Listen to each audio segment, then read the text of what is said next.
கண்ணன் கண்ணன் அழகா இப்ப சமாதானம் சொல்லிட்டான். நீர் தான் எல்லாமே கண்ணன் நிரல்லையோ, காத்தையும் நெருப்பியும் பார்த்து என்ன சேவிச்சுக்கும் போட்டு வரணும்ட்டான். ஆழ்வார் பார்த்தார், இதெல்லாம் உன்னுடைய சரீரம்னு எனக்கு தெரியும், ஆனா அதை சேவிக்கிறதுக்கு எனக்கு ஆசை கிடையாது. என்ன எப்படி வரணும் தெரியுமா? கூறார் ஆழி வெண்சங்கேந்தி கொடியேன் பால் ஒரு நாள் காணவாராய், சங்கத்தையும் சக்கரத்தையும் ஏந்தி கொண்டு நீ வந்து என் கண்ணு முன்னாடி சேவை சாதிச்சுட்டு போனமே தவிர இருக்கிற இடத்துல இருந்து இந்த சமாதானம் எனக்கு சொல்லவே சொல்லாதே. என் கண்ணு முன்னாடி சேவை சாதிக்கணும். இன்னைக்கும் பெருமாளுக்கு காஞ்சிபுரத்திலே பெரிய கருடோத்சவம் நடக்கிறது. அதுக்குன்னு ஒரு பாசுரம் பாடினார் ஆழ்வார். பெருமானை பத்தி அழகா சாதிக்கிறார். பெருமான் தூது விடுகிறார். 5.5 மணராராயின்னு 10 பாசுரம். முதல் 10 4வது திருவாய்மொழி. அதுல தெரிவிக்கிறார், அருளாத நீரருளி அவராவி துவராமுன் அருளாழி புட்கடவீர் அவர் வீதி ஒரு நாளென்னு அருளாழி அம்மானை கண்டக்கால் இது சொல்லி அருள் ஆழி வரிவண்டே யாமுமென் பிழைத்தோமே. இந்த தேவப்பெருமாள் இடத்துல போய் வண்டே சொல்லு, ஒரு நாள் ஆழ்வாருடைய வீதியார வந்துட்டு போறதுக்கு சொல்லு. அப்ப அவன் நேர வந்தாத்தான் சாதுக்களுக்கு மனசு ஆறும். மத்த 2 பிரயோஜனமும் இருக்கிற இடத்துல இருந்தே பண்ணிடலாம், ஆனா வந்தாத்தானே சாதுக்கள் சம்ரட்சிக்கப்படுகிறார்கள். அதற்காகத்தான் சாதிக்கிறான், சேவை சாதிக்கிறான். ஆக பிரயோஜனங்கள் பரித்ராணாய சாதுனாம் விநாசாய துஷ்கிருதாம் தர்ம சம்ஸ்தாபனார்த்தாய சம்பவாமி யுகே யுகே. ஆக 4 ஸ்லோகத்தாலே 6 அர்த்தங்களை பார்த்துட்டோம். அவதாரஸ்த சத்தியத்துவம், அஜஹத்ஸ்வஸ்வபாவதா, சுத்த சத்வமயத்வஞ்ச, ஸ்வேச்சா மாத்திர நிதானதா, தர்மகிலானோ சமுதய, சாது சம்ரக்ஷணார்த்ததா. பிறவி சத்தியம். பிறவி சத்தியம் மட்டும் இல்லை. இப்போ அப்படி பிறக்குங்கால் எம்பெருமான் பிறப்பது பெருமகள்ல ஒன்னு கூட குறையாமல் பிறக்கிறான். பிறக்கச் செய்தே தன்னுடைய சரீரம் பாஞ்ச பௌதிகமானதன்னு பஞ்ச உபனஷேன்மயமான சரீரத்தோடே பிறக்கிறான். தான் பிறப்பது கர்மாதீனமாக அன்று இச்சையடியாக பிறக்கிறான். பிறக்கும் காலத்தை கர்மா முடிவு பண்ணாது, தர்மத்தின் தலைக்குனிவு முடிவு பண்ணும். பிறப்பின் பிரயோஜனம் 3 பிரயோஜனங்கள். இந்த 6 அவதார ரகசியம், அவதார ரகசியம்னு சொல்லுவோம். இதத்தான் பிரசங்காது ஸ்வஸ்வபாவோக்திகின்றார். இது இத்தனை இப்ப இந்த அத்தியாயத்தை தேவையா பார்க்கணும். இத்தனை நாள் என்ன கேட்டுட்டோம், கேட்கறதுக்கு எல்லாம் நடத்தா இருந்தது. ஆரம்பிச்சது கர்மயோகம் ஞான யோகத்தைன்னா, ஐயோ நல்ல வேளை விட்டீரேன்னு இப்ப எல்லாரும் சொல்றது தெரியறது. இப்போ திரும்ப ஆரம்பிச்சிருவோம்டா சுவாமி, இப்படியே கேட்டு போடலாம். பெருமானுடைய அவதாரமே அழகா இருக்குன்னா வாஸ்தவம் தான். ஆனா நம்ம ஆரம்பிச்சிருக்கிறது கீதை. இப்போ மறுபடியும் விட்ட இடத்துல ஞான யோகத்துக்கு போய்தான் சேர்ந்தாகணும். 4வது அத்தியாயமே ஞான யோகம். குறுக்கே இதை சொல்றதுக்கு என்ன காரணம்? இதை நான் 28 சதுர்யுகங்களுக்கு முன்னால் உபதேசித்தேன்னு சொல்ல, அப்பவும் உனக்கு ஒரு திருமேனி உண்டான்னு கேட்க உண்டுங்கிறதுக்கு பதில் தான் இது இத்தனை. இப்போ அப்ப 6 அர்த்தங்களை காட்டினான் கண்ணன். அதுக்கு மேலே தர்ம சம்ஸ்தாபனார்த்தாய சம்பவாமி யுகே யுகே சௌஸ்ரேயான் பவதி ஜாயமானஹ. சாஸ்திரம் சொல்லித்து சௌஸ்ரேயான், பிறந்து பிறந்து ஒளி விஞ்சி போறதான் பகவானுக்கு. நாமெல்லாம் பிறக்க பிறக்க ஒளி மங்கிண்டே போகும். ஆனா பெருமானை பொறுத்த வரைக்கும் பிறக்க பிறக்க ஒளி வளர்ந்துட்டே போறது சொல்லி சாதித்தார். அடுத்த ஸ்லோகம். சரி, இது 9வது ஸ்லோகத்தாலே இந்த அவதார ரகசிய ஞானத்தை எவன் ஒருத்தன் அனுசந்திக்கிறானோ, யார் ஒருத்தன் விடாம நினைக்கிறானோ அவனுக்கு கிடைக்கிற பலத்தை சொல்லிட்டான் 9வது ஸ்லோகத்திலே. ஜன்ம கர்மச்ச மே திவ்யம் ஏவம் யோவேத்தி தத்வதா த்யக்த்வாதேகம் புனர்ஜன்மனைதி மாமேதி சோர்ஜுன. அர்ஜுன, ஜன்ம கர்ம, நான் பிறந்தேங்கிறதையும் கர்ம நாம் வளர்ந்தேங்கிறதையும் யார் ஒருத்தன் நினைக்கிறானோ, ஜன்ம கர்மச்ச மே திவ்யம். திவ்யம்னா இது மனித நிலைக்கு அப்பாற்பட்டது. திவ்யன் ஜென்ம திவ்யங் கர்ம. ஆழ்வார் சாதித்தார், பிறந்த மாயா பாரதம் புருதமாயா, பிறந்ததே மாயம் பாரதம் பொருததே மாதம், வேண்டி தேவரக்க வண்டு பிறந்ததும் வீங்கிருள்வாய் காண்டிலிர்னி அன்னோர் அங்கபலம்ப போய் அன்னபலம்ப போய் ஆய்க்குலம் புக்கதும். பெருமான் பிறந்ததே ஆச்சரியம், வளர்ந்ததே ஆச்சரியம் இல்லையோ. நான் பிறந்தேங்கிறதையும் வளர்ந்தேங்கிறதையும் யார் ஒருத்தன் நினைக்கிறானோ, உண்மையாக அறிந்து கொள்ளுகிறானோ, ஜன்ம கர்மச்ச மேதிவ்யம் ஏவம் யோ வேத்தி, இவற்றை யஹா எவனொருவன் வேத்தி அறிந்து கொள்ளுகிறானோ, வேத்தி வெறுமில்லை, இப்போ தத்வதா உண்மையாக எவன் அறிந்து கொள்ளுகிறானோ. அப்ப பொய்யா கூட தெரிஞ்சுப்பான்னு தோன்றது. அது என்ன உண்மையா தெரிஞ்சுக்கிறது பொய்யா தெரிஞ்சுக்கிறதுனா, ஐயன் திரிபர அறிதல். ஐயம் இல்லாம தெரிஞ்சுக்கணும், திரிபில்லாம தெரிஞ்சுக்கணும். பெருமானுடைய அவதாரத்துக்கு மகிமை உண்டோ இல்லையோ அப்படின்னு சந்தேகப்பட்டா போடும். அவனுடைய அவதாரத்துக்கு பெருமை கிடையாது அப்படின்னு மாத்தி சொன்னாலும் போடும்.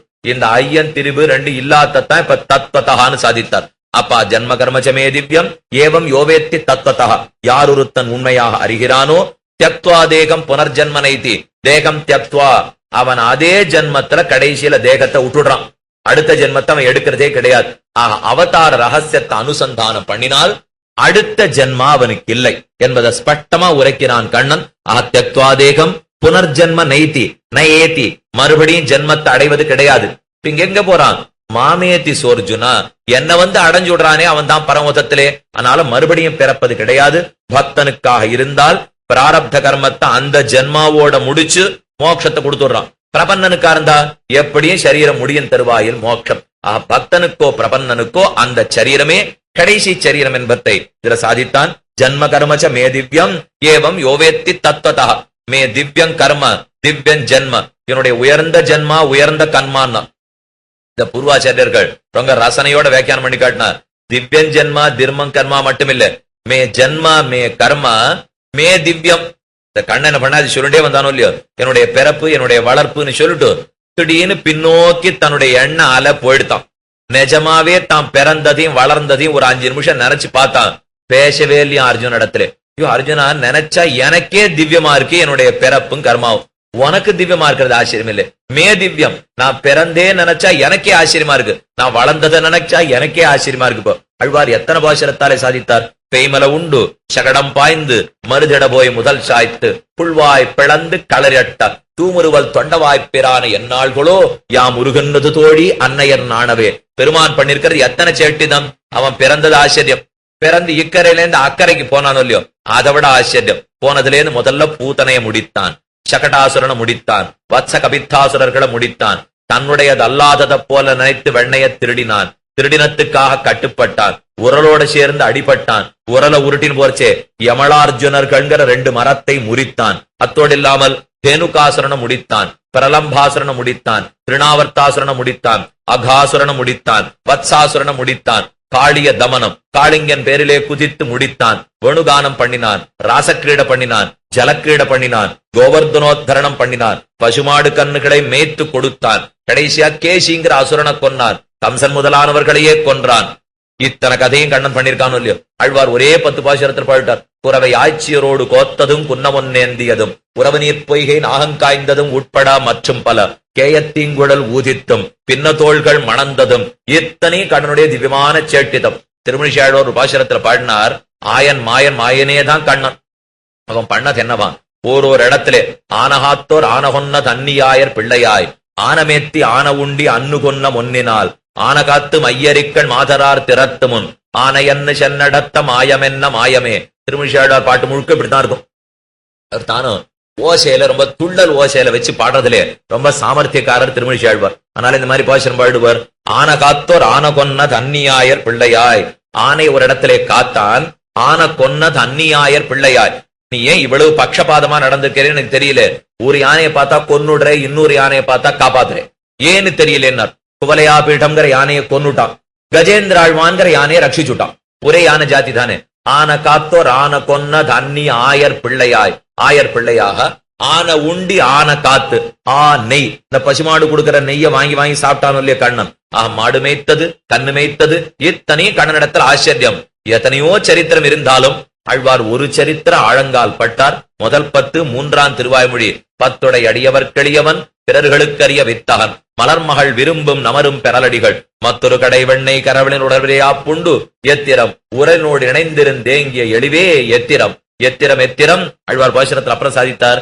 எளிவரும் இயல்பினன் நிலவரம்பில பலபெறப்பாய் ஒளிவரும் முழுநலம் முதலில கேடில வீடாம் தெளிதரு நிலமைய தொழிவிலன் மூடுவது நிறையோன் அழிவரும் அருளினோடு அகத்தனன் புறத்தனன் அமைந்தே.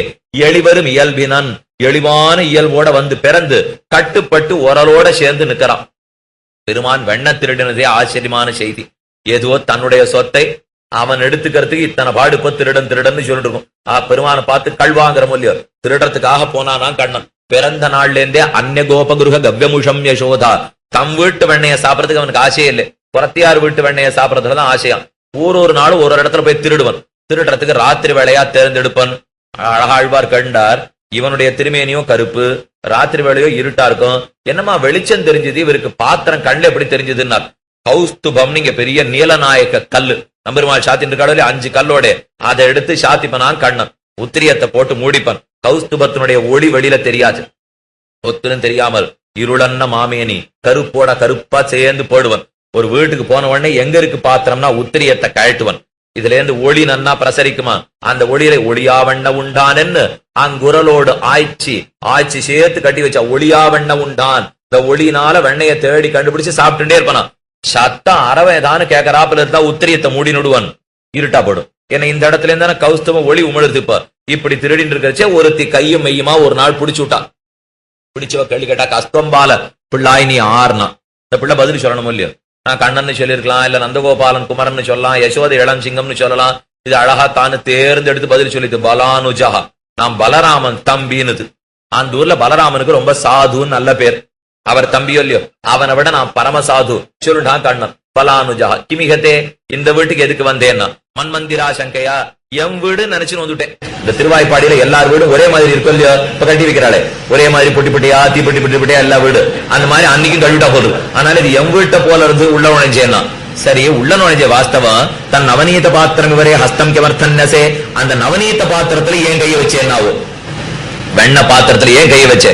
கண்ணன் ஒரு நிமிஷம் யோசிச்சா, இதுக்கு என்ன பதில் சொல்லலாம், மத்த எல்லாத்துக்கும் பதில் சொல்லிட்டோம். சொல்றேன், என்னுடைய கண்ணுக்குட்டி பல, அதுல ஒன்னே ஒரு 4 நாளா காணும்னு தேடிட்டேன். இந்த பானைக்குள்ள இருக்கான்னு தேடுறதுக்காக வந்தேன். இப்போ இருக்கான்னு கேட்டாவோ, இல்லேன்னு சொல்லிட்டு காத்த விட வேகமா ஒடியப்பட்டான்.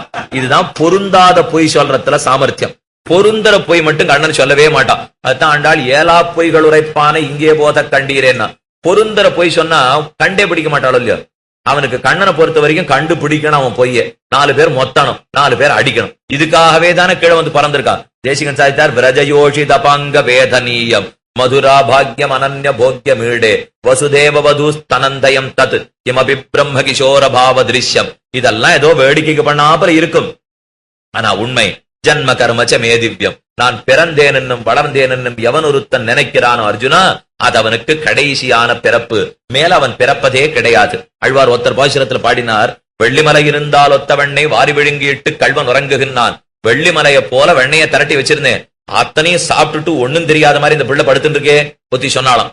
இன்னொரு ஆழ்வார், முதல் ஆழ்வார் பாசுரம் பண்ணார், விரலோடு வாய் தோய்ந்த வெண்ணெய். விரலை கொண்டு போய் வெண்ணையில வச்சான், வாயில வச்சுக்கிறதுக்குள்ள பிடிச்சுட்டான் ஊத்தி. பாவம் ஒரு உண்டை கூட சாப்பிடறதுக்கு முடியல, வெண்ணெய் உடனே பிடிச்சுட்டான். இத நஞ்சியர் போய் பட்டர் இடத்துல கேட்டாரா, 2 பாட்டும் வெவ்வேறு மாதிரி இருக்கே, வெவ்வேறு மாதிரி இருக்கேங்கிறத கேட்டிருக்காரு. நஞ்சியர் கேட்கறச்சே, அதாவது விரல், இந்த விரலை எடுத்து வாயில வச்சுட்டா உடனே பிடிச்சுட்டான் அபிப்பிராயம். வெள்ளிமலை இருந்தால் ஒத்த வெண்ணைய சாப்பிட்டா அப்ப நிறைய வெண்ணெய்னு அர்த்தம். 2 வெண்ணெயில எது மாதிரி அப்படின்னு கேட்டிருக்காரு நஞ்சியர் பட்டர் இடத்துல. பட்டர் சமாதானம் சொன்னாராம், நீங்க என்னமோ ஒரு நாள் திருட்டுன்னு நினைச்சு சொல்லிட்டு இருக்கீள், திருட்டு பல நாள் திருட்டு. ஒரு நாள் வாயில வைக்கிறச்சே பிடிச்சுனுட்டா, இன்னொரு நாள் மேருமலை அடத்தப்புறம் சாப்பிட்டு முடிச்ச அப்புறம் பிடிச்சா. இந்த சேர்த்து தான் ஆழ்வார் பாடினார், 10 அடியவர்க்கு எளியவன் பிறர்களுக்கு அறிய வித்தான். சாதாரணப்பட்டவன் கூட தெரிஞ்சுள்ளான், ரொம்ப வசந்தவனால கூட தெரிந்து கொள்வதற்கு முடியாது. அப்படி எம்பெருமான் சாதிக்கிறார். ஜன்ம, நான் பிறந்தேன் என்னும் கர்ம, என்னுடைய திவ்யமான சேட்டிதங்களையும் யார் ஒருத்தன் அறிந்தாலும், ஏவம் யோவேத்தி தத்வதா தெக்வா தேகம் புனர்ஜன்மனைத்தி, அவன் மறுபடியும் பிறக்க வேண்டிய தேவையில்லை. பூர்வர்கள் அழகா காட்டினா, பெருமான் பிறந்தான்னு நினைச்சா நாம பறக்க வேண்டாம், அவன் கட்டுப்பட்டான் நினைச்சா நாம கட்டுப்பட வேண்டாம், அவன் திருடினான் நினைச்சா நம்ம பாவங்கள் திருடப்படும், அவன் பால் குடிச்சான் நினைச்சா நாம பிறந்து பால் குடிக்க வேண்டாம். இதெல்லாம் அவனுக்கு நமக்கும் இருக்கிற ஏர்வேப்பு. ஆழ்வார் பாசுரத்திலே தந்தகாலில் பெருவிலங்கு தாழ விடான்னார். அவன் பிறக்கச்சேவே தந்தையினுடைய காலில் இருக்கிற விலங்கு விடுபடும்படி தானே பிறந்திருக்கான். அவன் பிறந்தான்கிறத நினைத்தா நம் கால் விலங்கான சம்சாரமும் விடுபட்டு போகும். அதனாலதான் ஜன்ம கர்மச்ச மேதிவ்யம் என்று அவதார ரகசிய ஞானத்தை சாதித்தான். இனி இது வரைக்கும் பார்த்துட்டோம். இப்போ இனி கொஞ்சம் வேகமாத்தான் நாம போயாகணும். ஏன்னா நாளையோட 4வது அத்தியாயத்தை முடிச்சாகணும். அவதார ரகசிய ஞானம் 4வது அத்தியாயத்துல ரொம்ப முக்கியம். அதனால அதை கொஞ்சம் விரித்து சொல்லிட்டு இனி சுருக்கமா பார்க்கலாம். தக்வா தேகம் புனர்ஜன்மனைதி மாமேதி சோர்ஜுன வீதராக பயக்ரோதா மன்மயாமாம் உபாஸ்ரிதாக பகவோ ஞான தபசா பூதாக மத்பாவம் ஆகத்தாக. அவர்களை தொடர்ந்து இப்போ அவதார ரகசிய ஞானம் தெரிஞ்சு நடந்துட்டவனுக்கு என்ன கிடைக்கும்ங்கிறத சொல்லுகிறான் கண்ணன் பெருமான். ஞான தபசா பூதாக, அவதார ரகசிய ஞானம் இருக்கும் இல்லையோ, தபஸ்ன்னு ஆலோசனைன்னு தாத்து, அதை திரும்ப திரும்ப எவனொருத்தன் நினைக்கிறானோ தியானிக்கிறானோ, பூதாக அவன் பாபங்கள் அத்தனையும் தீர்த்தவன் ஆகிறான். கர்மயோகத்தை தொடங்கிறதுக்கு பாவம் இருக்கும் இல்லையோ, அந்த பாபம் எல்லாம் போயிட அவதார ரகசிய ஞானம் கொண்டால் ஞான தபசா பூதாக பகவஹ பலர். அது ஒத்தரில் 2 பேர்ல, அர்ஜுனா, பீஷ்மாச்சாரியர், துரோணாச்சாரியர், வாமதேவர், வசிஷ்டர், ஜாபாலி முதலான எத்தனை மகர்ஷிகள் நன்னா இருக்கா தெரியுமா? அதனாலே ஞான தபசா பூதாக பகவஹ மாம் உபாஸ்ரிதாக, என் திருவடிகளையே பத்தினவர்கள். அதுக்கு மேல வீத ராக பய குரோதாக, ராகம் பயம் குரோதம் 3 வாழ் கிடையாது. ராகம்னா ஆசை, பயம்ங்கிறது நாளைக்கு ஏதாவது கெட்டது நடந்துருமோ, நல்லது விலகி போயிடுமோ அப்படிங்கிற எண்ணம் இப்ப இருக்கோ இல்லையோ, அது பயம். குரோதம்ங்கிறது நமக்கு கெட்டதை நடத்துறவாளிடத்துல ஏற்படுற கோபம். வீதராக பயக்ரோதாக. எப்ப என் அவதார ரகசியத்தை தெரிஞ்சுட்டானோ, யாரிடத்திலயும் அவனுக்கு கோபமும் இல்லை, எந்த இடத்துல ஆசையும் கிடையாது. அதெல்லாத்தையும் தொலைத்து மண்மையாக என்னிடத்திலேயே மனத்தை செலுத்தியவர்களாக மத்பாவமாகத்தாக என் நிலையையே அடைந்து விடுகிறார்கள். அப்படின்னா என்ன? மத்பாவமாகத்தாகனா பெருமாள் ஆயிடுறாள்னு அர்த்தமா? ஒரு நாள் ஆக போறது இல்லை. பின்ன மத்பாவமாகத்தாகனா எனக்கு இருக்கிற பல கல்யாண குணங்களிலே 8 குணங்களை பெறுகிறார்கள். இந்த 8 குணத்தை ஜீவாத்மா பெறுவதுங்கிறது முக்கியமான அபிப்பிராயம். விசிஷ்டாத்வைத சம்பிரதாயத்திலே அபஹத பாப்மா, விஜரஹா, விமிருத்யுஹு, விசோகஹ, விஜிகித்ஸா, அபிபாசஹ, சத்தியகாமஹ, சத்திய சங்கல்பஹ. இந்த 8 குணமும் பெருமானுக்கு இருக்கிறது நமக்கு வரும். இதுக்குதான் சாமியாபத்தி மோட்சம், சாமியாபத்தி மோட்சம்னு பேர். திருமலையை பத்தி ஆழ்வார் 10 பாசனம் திருப்பதி பாடச்சே, சமன்கொள் வீடு தரும் தடம் குன்றமேன்னார். அவனோட சமமான மோட்சத்தை பெருமான் நமக்கு கொடுக்கிறான்.